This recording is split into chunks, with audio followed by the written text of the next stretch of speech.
welcome to Truth and Transcendence. You can find all our other episodes on truthandtranscendence.com. Thank you for coming back, and new people, welcome.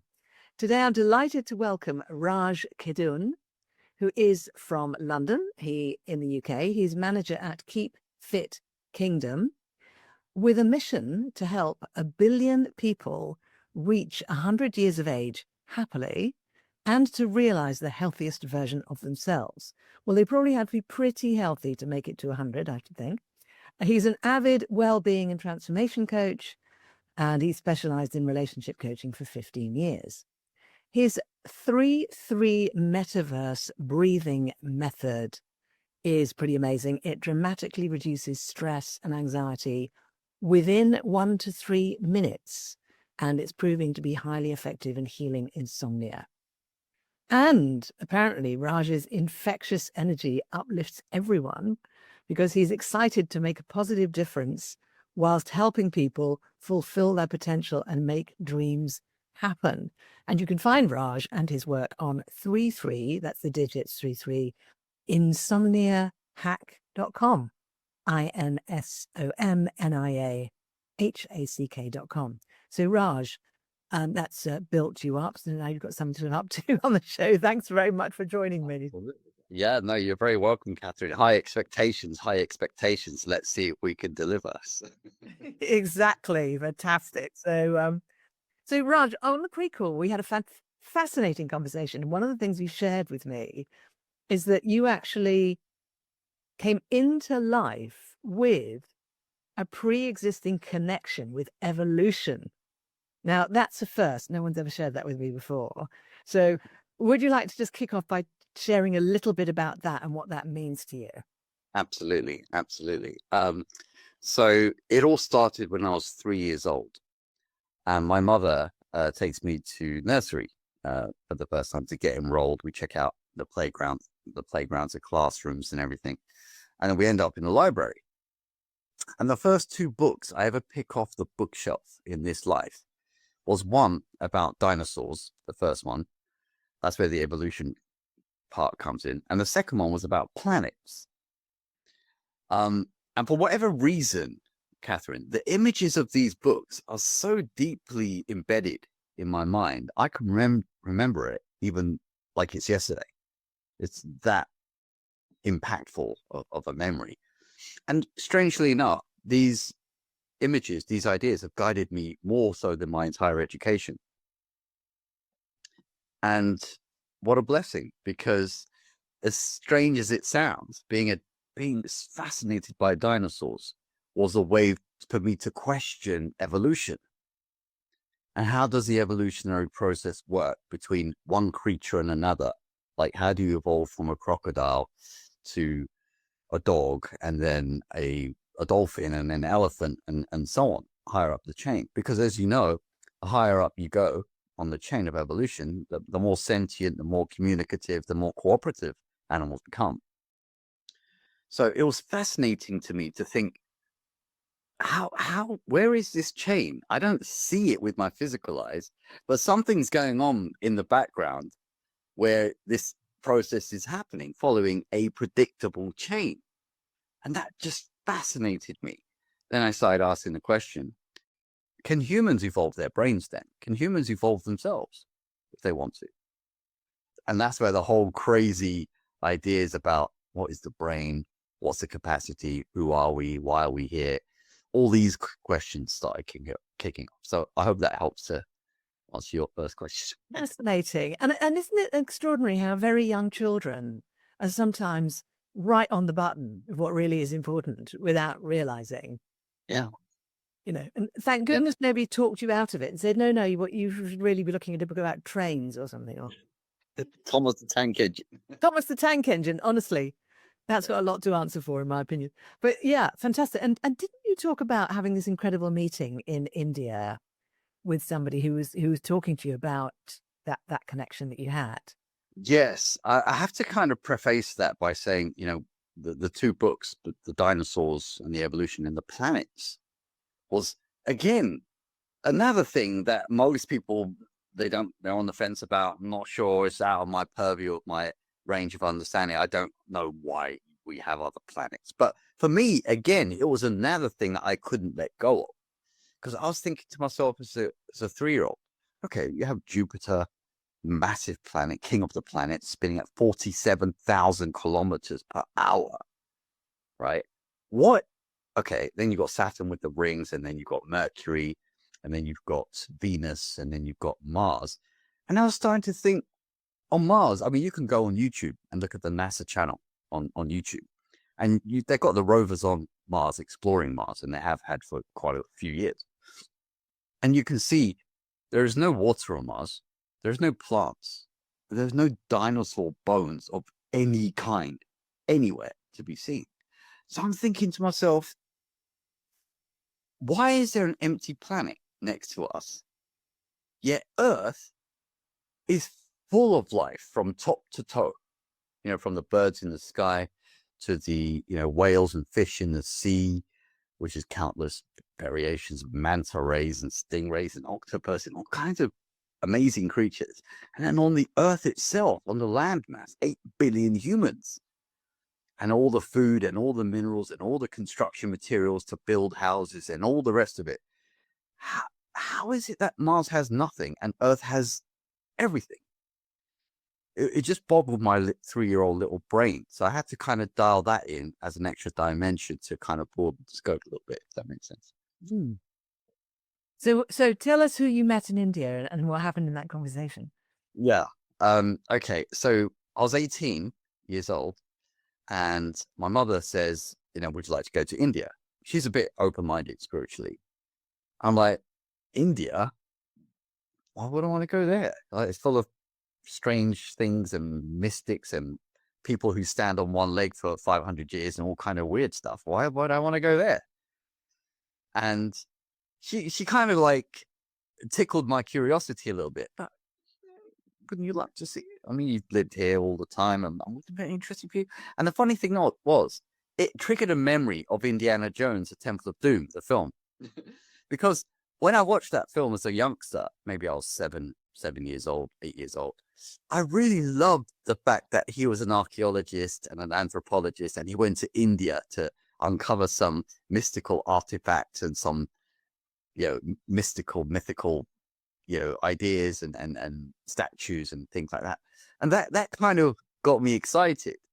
So I said, okay, well, I'll frame it in my mind like it's an adventure. So I'll go on an adventure.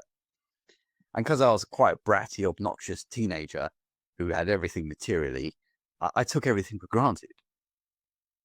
So I go to India thinking, yeah, this is just going to be a adventure. Let me do my Indiana Jones thing. And all my preconceptions about India were completely flipped upside down.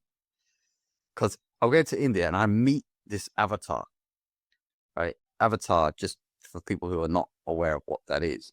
It's like you have Netflix's show Avatar Last Airbender, where they have all these shape-shifting powers over the earth, water, fire, air, and so on, ether, and so on. And you have James Cameron's blockbuster films, Avatar films. And I thought all this was nonsense, like woo-woo and just silly. I go there, India, and I meet a full power avatar. And I'm like, what is this? And he says to me, you know why you're here? Like, I'm the one who brought you here. I know all the books you're looking at as a kid. I know all the questions you're asking yourself. And I'm like, what? How is that possible? You don't know me. Like, you couldn't know me. He's just like smiling. He's just smiling. Son, I'm the one who brought you here. And you don't know anything about life because you read a few school books and you think you know about life. And I'm like, what is this? Am I dreaming or what? And he said, you don't know why you're here. You don't know where you came from. You don't know what life is all about. You don't know what happens when you die. And you don't even know how this earth was made. Oh my God. And you're like, I'm 18. Yeah, I mean, what? And he's like, son, you need to be humble. You need to learn. learn. I already read a whole load of books at school. I took a load of exams already. I'm clever enough. No, son. No, you don't know anything. You don't know anything. What is this? Like, did my mom what did she contrive some weird plan and the cosmos is against me now? Like, what's going on? And what happened was he knew what I'd done in my past life. And he was trying to wake me up and say, look, son, this small stuff is not for you. You already got hordes of knowledge and wisdom from your past life. And I want you to waken that back up and use it for humanity. I'm like, me? I'm an obnoxious, rude, bratty teenager. Like, well, there's nothing special about me. He goes, no, son. No, you're wrong. You're wrong. So I felt like my ego and my whole life was just, I was smacked literally in the face, and I was floored. And I was upset because I'm thinking, why doesn't anyone talk about these things? And he said, son, us avatars, we this is normal for us. We know everything. Don't be overwhelmed by that. What's important is that you perform your mission. Right? And I'm like, okay. He says, son, the most important things in life are unconditional love, wisdom, compassion, patience, and kindness. I'm like, well, if that's so important, why don't they talk about that in school then? So he says that avatars, that they don't gatekeep anything. They're here to serve humanity because they can't stand to see humans suffer. It's not part of their true identity. They're not supposed to be suffering. Okay, this is kind of overwhelming. Like, you tell me this?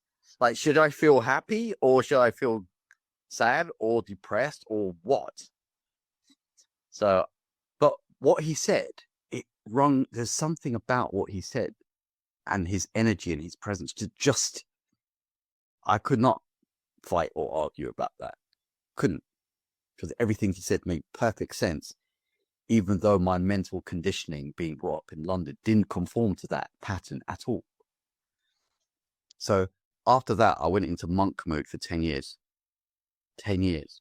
I cut off literally everything. Newspapers, TV,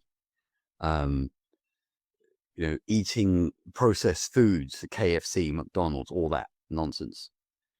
I became vegetarian. I didn't even go out on dates with girls. All my friends were doing that. Parties, discos, weddings, whatever. I cut it all out for 10 years. Wow. Yeah. That's quite extraordinary. Yes. Did your friends think you were bonkers? Totally. But we watch films. You like kung fu films. You like all these Jackie Chan and Jet Li, and you love this. I do. I still do. But I had to cut. I had to put some time to dedicate to what he's saying. This to do with my future. This is important to me because I remember as a kid I was looking at the dinosaurs and the planets and wondering about them a lot. And he knew that. He knew that was for a reason. It wasn't in vain. So then I started having a deep epiphanies and started thinking, well, children, they have dreams when they come on this planet into life. They have dreams.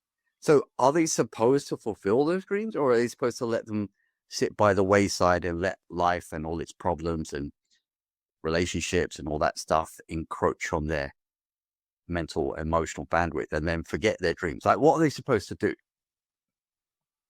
So I was one of those people who said, look, I just need to study and I need to sort the wheat from the chaff and say, okay, what is it that I need to focus on? What is true? And what's the universal themes of life that apply to everyone? Not just me, not just my family, not just my neighbors, not just my country, but what is universally true for all humans? That's what I knew I had to focus on. And thank God I did. And what did you discover?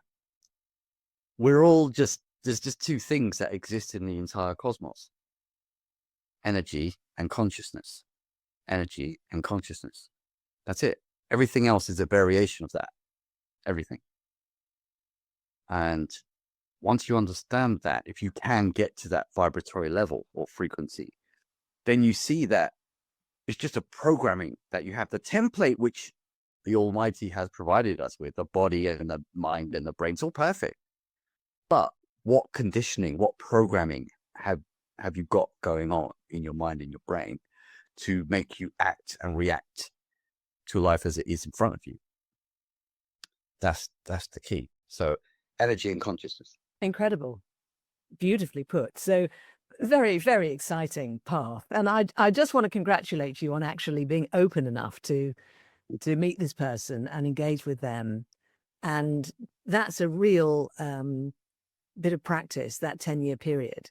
And during that period, were you studying anything particular or following any particular practices?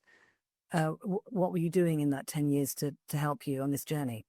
Yes, I studied the most esoteric books and scriptures from Tibetan Buddhism, the Buddha, Jesus Christ, Kabbalah, Sufism from the mystical traditions of Islam. Because I knew there was some good stuff in there, but I needed to know the inner circle knowledge of the Sufis more so than the exoteric outer knowledge that everyone can find in the Quran. So I studied that. I studied Hinduism, of course, Vedanta, the home of yoga. I had to go deep into that. Because as you know, as everyone who's even, a tiny bit spiritual will know about the chakras and Kundalini. And is this real or not? Is this truly the evolutionary axis that determines your entire perceptual experience, or is it not? Because you'll never hear one whit about that in the Western school system. Of course not. They're not going to teach you that. But then I realized, oh dear, it is all true, in fact. So, oh gosh. Okay. So, from that point of view, you have to reorient your entire life, your consciousness, your energy towards these fundamental truths. And people, I can tell you also, I studied this guru, Paramahansa Yogananda. Yeah. Yogananda, yeah. Yes. I think most people have sort of read his autobiography of a yogi. And his teachings affected me profoundly because he is the same as the avatar that I met in India, whose name is Sri Satya Sai Baba, who I interacted with. And so to this will know of Sai Baba or will have possibly even traveled to India and met him potentially. Yes. He was just celebrated his 100th anniversary with all the celebrations going on globally. But yeah. So his teachings affected me deeply. And then I realized that they're all drawing me to this, on this side, towards, the truth of consciousness and energy. And people always ask, what about reincarnation, Raj? Because that's a massive topic. How are you going to navigate that? And I also had to go deep into that to realize what is the mechanism in the psyche, in the subconscious mind and the superconscious minds that determines what life experience you're going to have, depending on what you're focused on. What energy patterns are you focused on mentally to manifest certain results or certain lifestyle? So that was a hard one to reconcile because most of us don't come into life with a clear memory of what we did in our past life. So we have to think and meditate and dwell and think and meditate and dwell and think and listen deeply before we can grab a clear picture. This is what resonates with me. This is my frequency. This is my vibration. Now, once you grab that, you have to cut everything off, like most other things, off. Strengthen the seed of that vibration, of that picture, that image. And then everything else will go around that. Like Stephen Covey said, first things first, right? So put the rock of your faith and your life path in first, and then all the other little pebbles and sand and water can fit around that. But if you don't put that big rock in first, and you put all the little things like the sand and the water and the pebbles, and then you try to fit the big rock in, it won't fit. So that's where most people's lives, unfortunately, becomes very messy. Yes. So haven't put Yes. things first. And it can feel like it can feel like a conflict when you try and bring in the big thing, the important thing. So you did well, didn't you, kind of connecting onto this quite early on, quite young, Yes. because you hadn't fully formed who you were as an adult and what you were doing with your life. So you had this kind of basis. So you presumably came out at the other end of this 10-year period. Yes. Now 28 years old. Yes. And how did you then manage to kind of align what you're doing in your life and what you were doing in your work with these explorations? It was always a challenge. It's been a challenge for a while, because as soon as the Western narrative, with all respect, we have to appreciate both Eastern side of life and the Western side of life. That's needed. But when you come across the health services, you come across psychologists, you come across the banking system, you realize there's this strange hidden control mechanism which does not allow you to fully embrace your potential. So to give you an example, Catherine, I remember having a conversation, and I had many conversations with doctors, because I love to challenge how far they go with health. And because if you ask the fundamental question, who owns health? What is health? Big one, isn't it? Most people in their incarnation, they will never get to that. Why should I ask that question? Well, the NHS will take care of it if I'm sick. No, they won't. No, they won't. You have to take care of it. So I would ask doctors about the involuntary nervous system and the voluntary nervous system. And they would say, well, Raj, you're not supposed to interfere with the involuntary nerves. I'm saying, well, that's not what the yogis say. Because in order to control your heart rate, your lungs, your brain capacity and function and optimize yourself, you need to interfere with the involuntary nervous system. And they're looking at me like, all getting nervous and confused. Well, look what the book says. Look what the book said. Look, you see? I said, but who is that? Who said that? Oh, some PhD guy in 1960s. I say, well, does he know how to control his involuntary nervous system? Well, I don't know, Raj. I don't know. That's not for us. But are you a human or not? Yes. Well, why don't you question it then, at least? And they get a little bit upset, right? And the reason why we would have these conversations, I respect everybody where they're at in life. It's fine. But the reason why doctors and I would have these amazing conversations, because I'd say, look, 25 years, I've not been ill once. 25 years. Not had a flu, a cold, a headache, a migraine, not had an x-ray, an ultrasound, a hospital visit, or a GP visit for 25 years. And I don't take medicine, right? I think, like, how do you do that? How do you do that? I said, it's so simple. It's easy. I'm like, how then? I'm like, look, what you think is the air around you, it's not air. It seems like air. And in the school books, they tell you, 21% oxygen, 78% nitrogen, and so on and so on. But to you as a human, you don't care about that. What matters to you is the benefit that you can derive from this, not the features, the benefits. Okay, Raj, what's the benefits? Right?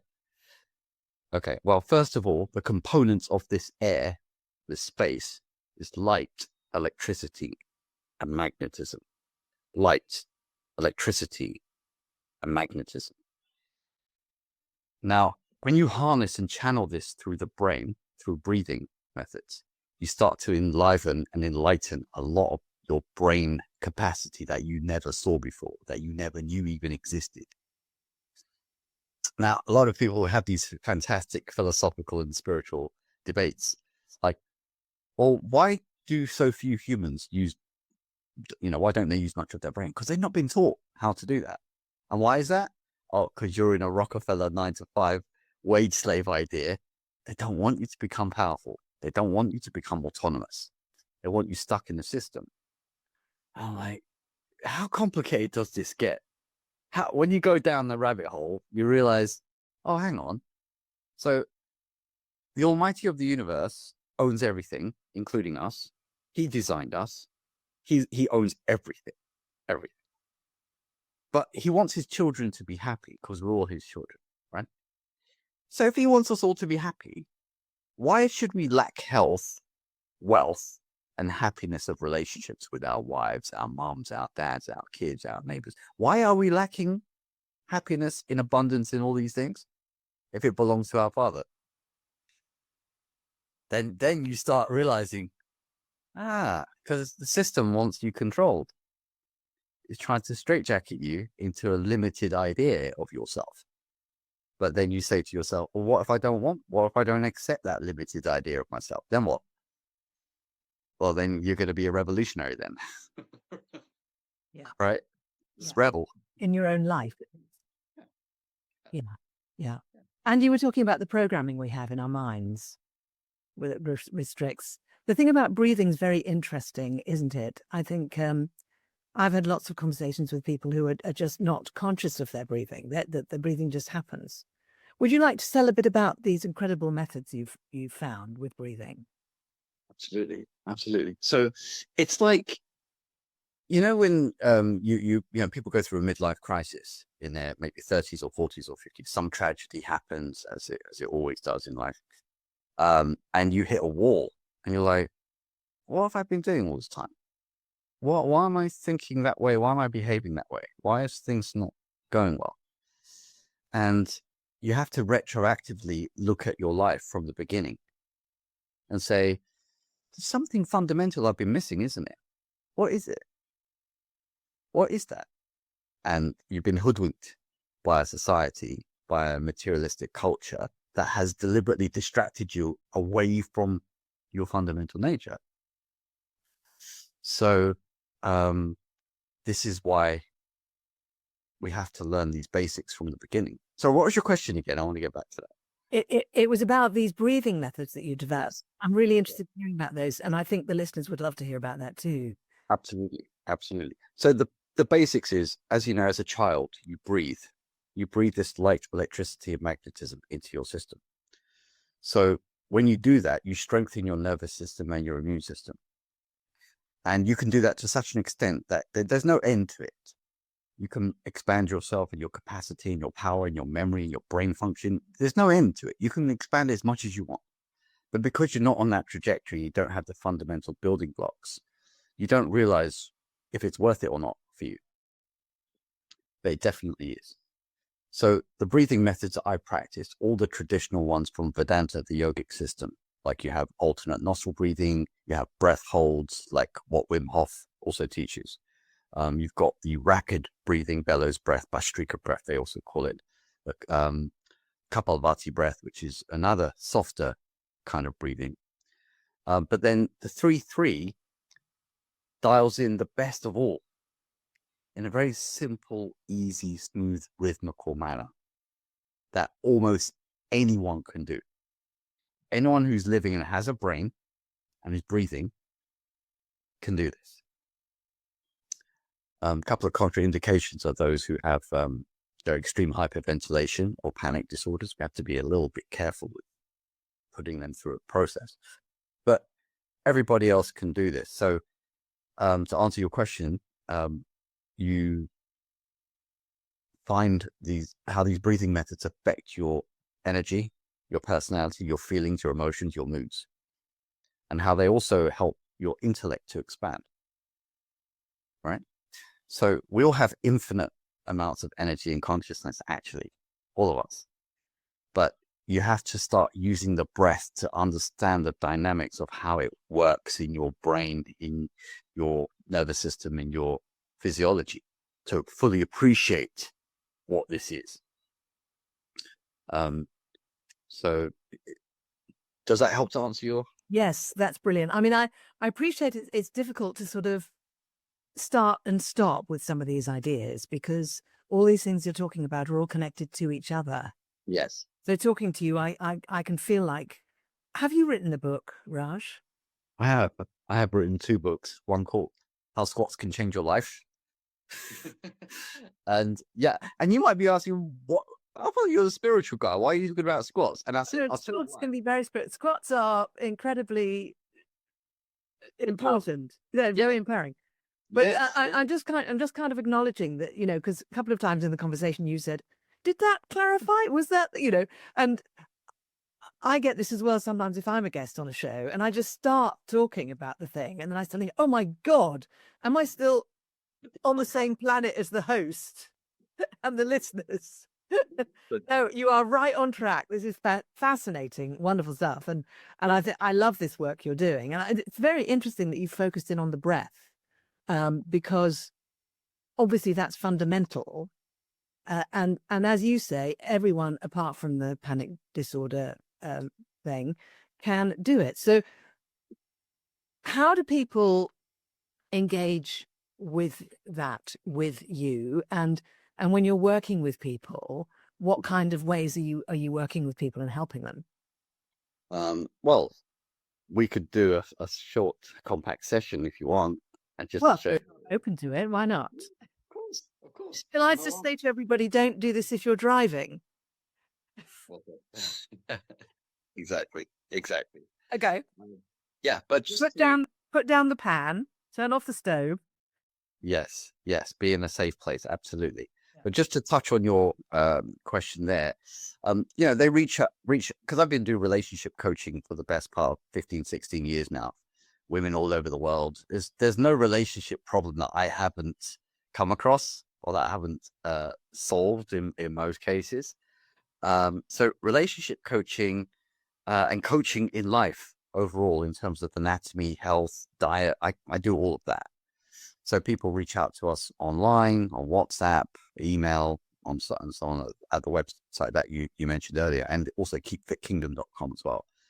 And they go through some coaching. They buy some of the books that are available on Amazon, for example. And that's kind of the start of their journey. So, do you do any breathing methods yourself, Catherine? Yes, although I'd say it's more kind of intuitive now. So that would probably be quite a long answer if I got into that. But yes, I've done a variety of formal breathing practices, and now I just use breathing as part of what I do, and just as part of my life. So, but I do include breathing a lot when I'm working with clients. We do quite a lot of meditations that include breathing, along with visualizations and a moving of energy round and round in the body. So I do work with breathing quite a lot. Interesting. Good. What do you find? Are there any particular methods or techniques that you find work particularly well with you? Do you find or using the quality of attention I find very important and valuable. Take your attention here, and also using the power of creative imagination. See or feel this happening. So you're like bringing it into perception through imagining it into being. yes. And what I'm generally doing with that is I'm talking about it as if you're imagining it into being, whereas I can see it is actually already happening, but our perception doesn't necessarily realize it's happening. Yes. So if we pretend it's happening when it already is happening, there comes a place where those two things meet.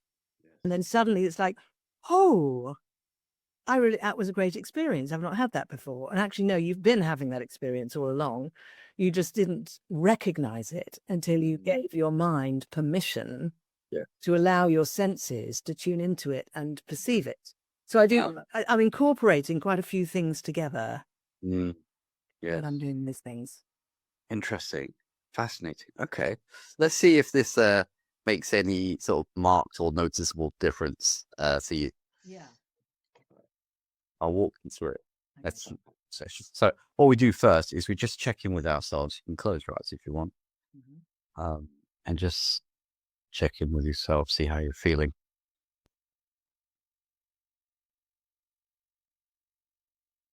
Just tell us on a scale of 1 to 10, how would you say you feel right now? 1 is terrible, 10 is amazing. What would you say? 10. 10. Awesome. Wow. Well, I'm having a really nice conversation with an amazing human being, so Thank you. God bless. Do you normally say God on your podcast or not? Or is that like... Saying God is completely allowed. Oh, it is. Okay. Awesome. God bless. And if we could check the nostril flow, you can open your eyes if you want, but just block the right nostril and breathe in and out a few times at the left. And then switch over. And tell me if they're balanced 50-50 or if one is more open than the other. I would say one is maybe 10% more open than the other. Okay. I've done alternate nostril breathing before in yoga classes. Yes. Okay, that sounds reasonable. Some people have a deviated septum, or they might have had a nasal injury, and it could be quite drastic, the shift in nostril flow. All right. So in the 3-3, I'm going to have to make the sounds verbally because Zoom cancels out sounds like breath sounds. Yeah. So we'll see if we can navigate. I'm sure we can. So I'll make the sounds verbally, but in truth, when we do it, we don't have any sounds. So it's just a breath sound when we actually do it. But I'll just do it for the sake of the listeners. So sniff, sniff, sniff, like you're sniffing a flower in 3 parts. Like sniff, sniff, sniff. And then with an elongated exhalation on the third exhale. Okay. There you go. So sniff, sniff, sniff. Then Yeah, nice and relaxed and gentle and soft. Nothing too vigorous. Yeah. Sniff, sniff, sniff. And then Snip, snip, snip. Ha ha ha. Yeah, so it's ha ha ha. So the extended one especially comes from the back of the throat to activate the vagus nerve. Yeah. You got it? Very good. It's very good. Yeah, I'll show you what we'll do. Feel it affecting the energy. Really? Okay, what we're going to do, Catherine, we're going to do it together for 1 minute with the eyes closed. Okay, and I'm going to talk you through the physiology. Okay, with the eyes closed. 3, 2, 1, and go.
Okay, let's stop there, Kath. And just keep your eyes closed and relax.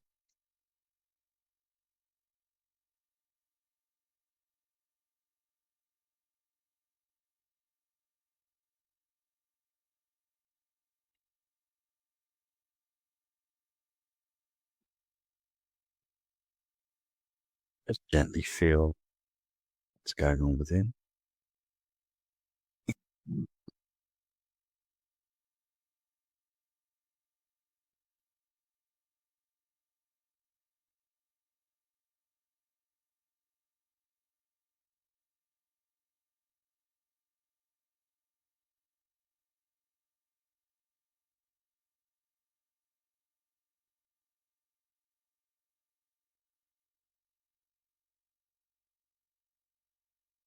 And when you're ready, Catherine, keeping your eyes closed, tell me what you notice and how you feel. So, first thing I noticed was that each time I did it, everything began to slow down, which spread through my body. Um, I noticed like a lot of warmth in my chest, and like sort of gold and red energy in my torso. Um, I feel very refreshed, calm, and joyful. Excellent. Did you feel any gentle pressure around the forehead area or around the brain, prefrontal cortex? Any like sensations, pulsations, anything like that? Well, I didn't notice anything during, but when you asked the question, there's definitely a sort of a tingling feeling in the head. It's a pleasant feeling. A bit like, it feels almost a bit like there's a sort of a very light current running through it, very gently, almost like a gentle breeze. Well said. Yeah. Okay. And have you noticed your heart rate slow down a little bit? It's definitely slowed down, yeah. And the mental chatter that we have, a lot of people in this day and age with, ADHD mind or monkey mind, racing thoughts. Have you noticed that slow down a bit? Well, that wasn't really happening before we started because I was focused into being here with you. I mean, I'm fine when I'm hosting an episode. I don't get as much of that chatter because I'm focused in on what I'm doing. I'm kind of in that zone. Yeah. So, but I think if I wasn't in that situation, then I would have noticed the difference in that regard. Sure. Do you feel you're in a flow state somewhat? Yes. Is that pleasant for you? Yes.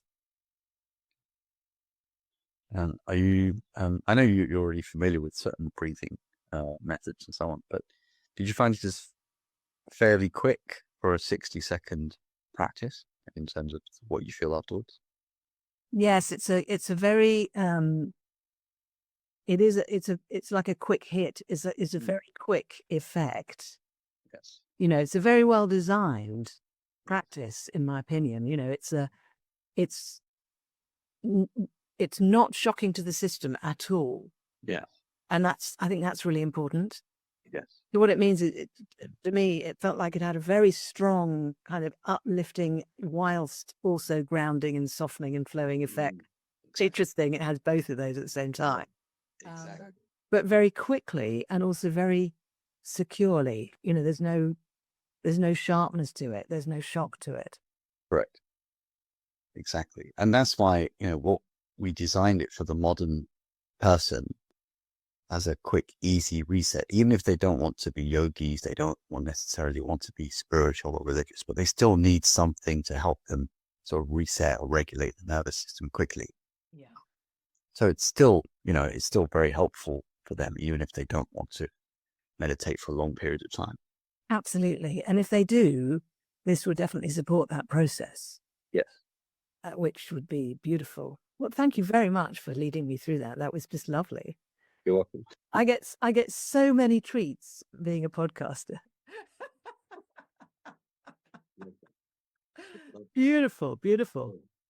Well, Raj, before we run out of time, may I just say I've so enjoyed your story and what you're bringing, and I can only imagine that you are really fun and helpful as a relationship coach.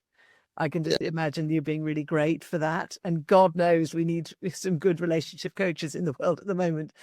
There's all sorts of challenges going on. So, and it's just a real delight talking to you. I'm just going to remind people of 33 insomniahack.com, which is the digits 3 insomniahack.com. And if you, Raj, if you send me the Amazon links for your books. I'll pop those in the show notes as Sure. well. Absolutely. Very happy to do that. We've talked about a lot today, and it's been so fascinating. For you, has there been a favorite part of our conversation today? Well, I know as humans in this world, we're restricted to time, but we just scratch the surface in terms of the levels and depth and the dimensions of being. But I love the fact that you were open to listen to the Avatar story, because that was the most unique, tremendously, magnetizing, inspiring, uplifting event of my life. And I want to share that with as many humans as possible, because unfortunately, not everyone gets to meet an avatar like that. So, I'm happy for you to have gone into that and been open to what that could mean in terms of all of your listeners and for yourself, and to understand the true nature of what it means to be a human and the wonderful, wonderful powers we have yet to tap. Yeah. Well, it was a privilege to hear about it, and I feel it's a gift when people share these things. So there's no how can I put it? I almost don't feel like I don't need to be thanked for that, but I appreciate the thanks for that. So beautiful.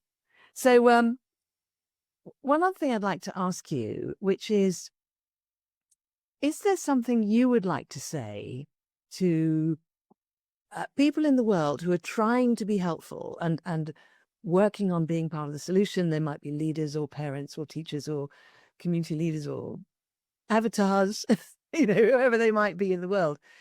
In this moment in yourself, is there something you feel moved to say to those people? Yes, very much so. I mean, our mission, as you spoke at the outset, to help 1 billion people, be healthy and so on. But really what we're doing now is helping people get their sleep back. So to overcome insomnia and sleeping disorders, which affect 1 billion people on the earth right now. So what we're trying to encourage people to do is get back to your fundamental nature, which is peace, joy, and bliss. Peace, joy, and bliss. I don't think anyone on the planet could argue with that. But you need to have, construct a lifestyle that supports the flourishing of peace, joy, and bliss. So that's the kind of underpinning message principles I would leave for all leaders, corporate, medical, and so on and so on. That's Beautiful message. I love it. Thank you so much. Now, do you want to leave the listeners with some sort of reflection question that they can take away? Like a question they can meditate on over the coming week? Yeah. I would say try to think through what are the most important areas of life. And the wonderful thing is that some people, they can learn it by reading books and reflecting on it. But I want to help people understand there are 5 areas of life. There are 5 key ones. One is health, and then there's wealth, and there's relationships, then there's mind power, and then there's your connection with higher power, God, spirit, divine mother, whatever you want to call it. So I think it's good to reflect on the key areas of life. And then once you've dialed that in for yourself, understand it's the same for everyone else. Very nice. Very nice. Thank you so much, Raj. It's been such a pleasure. Been awesome. So thank you so much, everyone who watched and listened today. And if you did practice that little breathing practice there with Raj, and if it was lovely for you, maybe do it again and maybe tell your friends about it. And definitely everybody go and check out 33, I'm going to read it off the thing, 33insomniahack.com, and check out what Raj is doing, because it's very powerful work, very beautiful work, and none of it's overly, intensely serious. It's also with lightness, which is so, so beautiful. So, and you can find me and the show on truthandtranscendence.com, and you can find all my work. If you like something about my energy and my presence, you might want to go and see about how to work with me on beingspace.world. So thank you again. Have a fantastic week. And thanks again to Raj.